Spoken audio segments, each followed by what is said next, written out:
Horror कहानियां थी। शब्द, तुझे भरोसा नहीं ना, तो फिर जा अपने कमरे में जाकर देख। तेरे पलंग के नीचे तुझे तेरी माँ की हड्डियां मिलेंगी। प्रभात दौड़कर अपने कमरे में जाता है और अपने पलंग के नीचे देखता है। वहां पर सचमुच एक कंकाल पड़ा हुआ था और उसके शरीर पर जो कपड़े थे वो प्रभात की माँ के थे। क्या बात है, आज तो आप सुबह से ही बहुत बिजी हैं। ऐसा क्या लिख रहे हैं? बस एक फैमिली की कहानी लिख रहा था। जैसे हमारी फैमिली है ना, तुम, माँ और मैं, लेकिन थोड़े अलग तरीके से, क्योंकि ये कहानी हॉरर है और इसमें जो आदमी है ना, मैंने उसकी बीवी को मार दिया है। मतलब कहानी में ऐसा लिखा है। और जानती हो, उसके बाद जो बीवी है ना, वो एक बुरी आत्मा बन जाती है। क्या बेटा, इस तरह की डरावनी कहानियां क्यों लिखता है तू? जानता है ना, हम जो सोचते हैं, जो लिखते हैं, हमारा दिमाग पूरा दिन वैसा ही होता रहता है।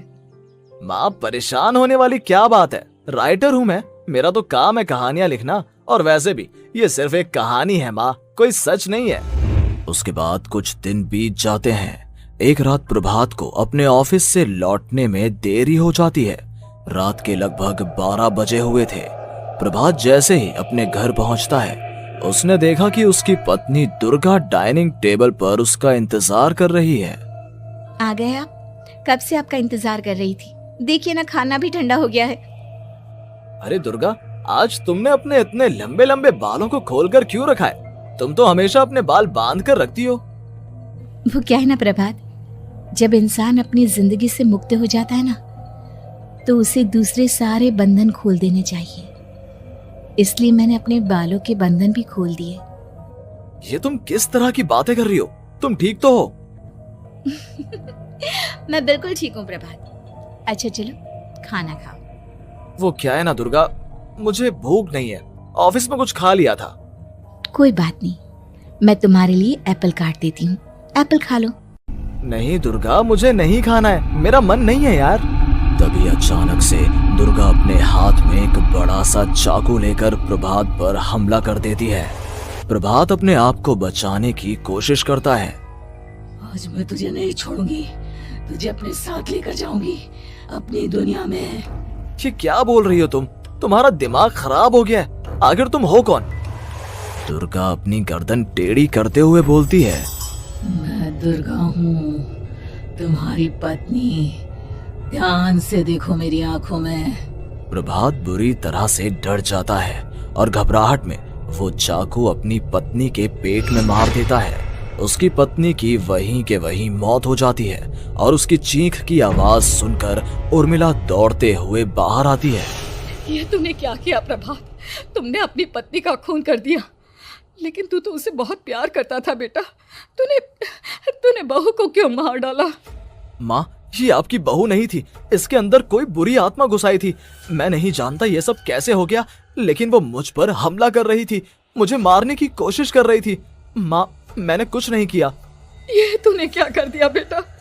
दुर्गा ने मुझे कहा था कि वो तेरी कहानी को उस कैरेक्टर की तरह एक्टिंग करके तुझे डराने की कोशिश करेगी।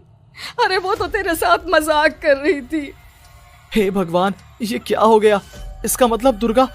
लेकिन माँ, मैंने जो कहानी लिखी थी उसमें भी ऐसा ही हुआ था। उस औरत ने अपने पति के साथ मजाक किया और गलती से उसके पति ने उसके पेट में चाकू मार दिया। मेरी कहानी सच कैसे हो सकती है? माँ, मुझे बहुत डर लग रहा है। अब ये सोच, दुर्गा की लाश का क्या करें हम? अगर गलती से भी ये बात बाहर फैल गई ना, तो तुझे पूरी जिंदगी जेल की सलाखों के पीछे रहना पड़ेगा। एक काम करते हैं माँ, हम घर के पीछे वाले बगीचे में उसकी लाश को दबा देते हैं। अगर कोई पूछेगा तो कह देंगे कि उर्मिला अपने मायके गई और फिर एक दिन हम भी अचानक यहाँ से कहीं दूर चले जाएंगे। कोई नहीं आएगा हमें पूछने, कोई नहीं आएगा माँ, बाद में जो होगा हम देख लेंगे। प्रभात अपनी माँ उर्मिला की मदद से दुर्गा की लाश को अपने घर के बगीचे में गाड़ देता है। कुछ दिन तो ऐसे ही बीत जाते हैं, लेकिन एक दिन अचानक रसोई से आ रही कुछ आवाजें सुनकर प्रभात की नींद खुलती है। प्रभात ने देखा कि वहां पर एक लंबे बालों वाली औरत दूसरी तरफ चेहरा करके खड़ी हुई थी। कौन है? कौन है वहां पर? अरे कौन हो तुम? मैं दुर्गा हूँ प्रभात। क्या हुआ? मुझसे इस तरह के सवाल क्यों कर रहे हो तुम? तुम दुर्गा नहीं हो सकती। दुर्गा तो प्रभात, मैं तुम्हारी पत्नी हूँ, तुम मुझे कैसे भूल सकते हो? 4 दिन के लिए मायके क्या चली गई, तुम तो मुझे भूल ही गए। अब अगली बार ना मैं कहीं नहीं जाऊंगी। पता चला तुमने तो मुझे पहचानने से ही इनकार कर दिया। नहीं, तुम दुर्गा नहीं हो सकती। तुम दुर्गा हो ही नहीं सकती। मैं जानता हूँ ये सब क्या हो रहा है। मैंने अपनी कहानी में लिखा था कि उस आदमी की पत्नी की मौत के बाद एक बुरी आत्मा उसका रूप लेकर उसके घर में आ जाती है। तुम वही हो ना? और अचानक से खूबसूरत दुर्गा का चेहरा काला पड़ जाता है। उसकी आंखें लाल हो जाती हैं और पूरे शरीर पर बाल, लंबे नुकीले नाखून, उसके दोनों पैर उल्टे हो जाते हैं और बेहद डरावनी आवाज में वो चिल्लाकर कहती है, बुरी आत्मा, मेरा खून करके मुझे अपने ही घर में गाड़ कर तू मुझे बुरी आत्मा कह रहा है? मैं तुझे छोड़ूंगी नहीं। और अचानक से प्रभात के घर में बेहद डरावनी आवाजें गूंजने लगती हैं। घर में चारों तरफ बहुत सारी बुरी आत्माएं नजर आने लगती हैं। प्रभात घबरा कर अपनी माँ को आवाज देता है, माँ कहाँ है आप? जल्दी आइए माँ, देखिए ना ये सब क्या हो रहा है। प्रभात ने देखा कि अचानक से उसकी माँ कमरे से दौड़ कर आती है। क्या हुआ प्रभात? और ये लोग कौन है? इन सब की गर्दन टेढ़ी क्यों है? इनके बाल खुले हुए। प्रभात, ये सब लोग तो मुझे मरे हुए नजर आ रहे हैं। हाँ माँ, ये सब लोग मरे हुए ही हैं और ये ठीक वैसा ही हो रहा है जैसा मेरी कहानी में हुआ था। लेकिन मेरी कहानी के हिसाब से तो आप भी। अचानक से उर्मिला का रूप बदल जाता है। वो भी एक डरावने साए की तरह बन जाती है और बेहद डरावनी आवाज में चिल्ला चिल्ला कर कहती है, मर गई तेरी माँ। जानता है, कल रात जब तू सो रहा था ना, तो मैंने उसके शरीर का सारा खून पी लिया। अब बस हड्डियां बची है उसके शरीर में। नहीं, ऐसा नहीं हो सकता। ऐसा बिल्कुल नहीं हो सकता। मेरी माँ नहीं मर सकती। तुझे भरोसा नहीं ना? तो फिर जा, अपने कमरे में जाकर देख। तेरे पलंग के नीचे तुझे तेरी माँ की हड्डियां मिलेंगी। प्रभात दौड़कर अपने कमरे में जाता है और अपने पलंग के नीचे देखता है।